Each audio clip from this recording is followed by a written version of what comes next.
Let's talk about astrology and the cusp signs. So many people, and I'm honestly included in this, my birthday is June 22nd, so I always grew up being told I was a cusp sign.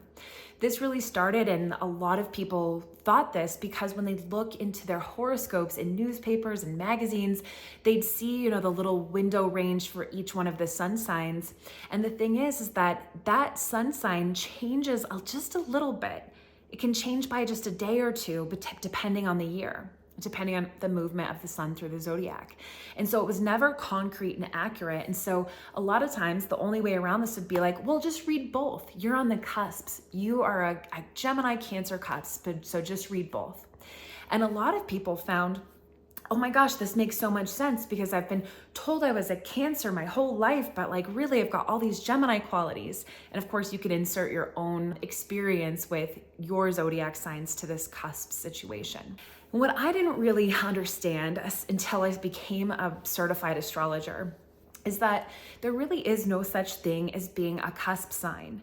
But there are reasons that you might relate to other signs nearby your official sun sign because of the other planets that are close by. So let me explain just a little bit more. In astrology, every single natal chart or single chart we pull up is from the perspective of Earth in the center. And around the Earth are all of the 12 zodiac signs that are split up equally into 30 degrees. Now in astrology, we actually number those 0 through 29 and then start at 0 again instead of 1 through 30. And because of this, the second you were born, the sun was at a specific degree. It was either at 29 degrees of Gemini, or it was at, on the day I was born, I'm a 0 degree Cancer. That is your sun sign. Your sun sign is not Gemini and also Cancer, or Libra and also Virgo. It is one or the other. Now, the thing is that there are other planets that travel really close by.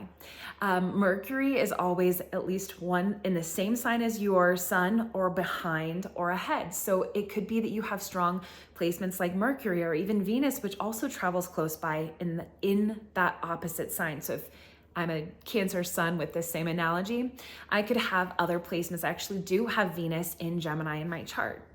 I also have other placements in Gemini that make me kind of lean a little bit towards those Gemini qualities.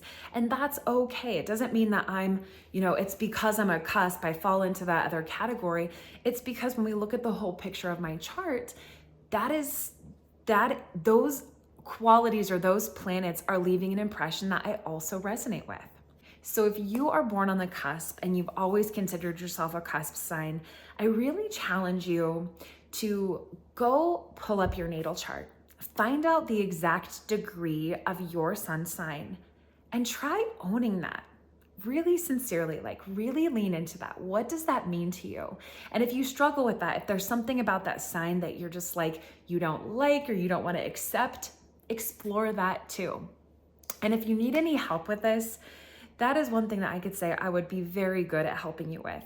Along with being a certified astrologer, I'm also a self-care and self-love specialist, and I really can help with a lot of different mindfulness tools and to even look at your chart and help you see things in a new light, help you to put together all of the different elements to really paint the picture of who you are so that you can start looking at yourself and approaching yourself with a lot more compassion and self-love. You can, of course, book a session right from my website, abitfromwithin.com, and you can explore a lot of my other offerings there too. I do have a monthly lunar guide that delivers new and full moon rituals and a lot of perspective on using astrology this month to help support you in your self-care practices. I also have a Patreon that does yoga and meditation as well. And then of course, I have a podcast that comes out each and every week talking about these resiliency tools, mindfulness tools, and a little peek into what's happening in astrologically each and every episode. If you have any questions at all, please let me know in the comments and I will get back to you as soon as I can. That's all for now, so until next time.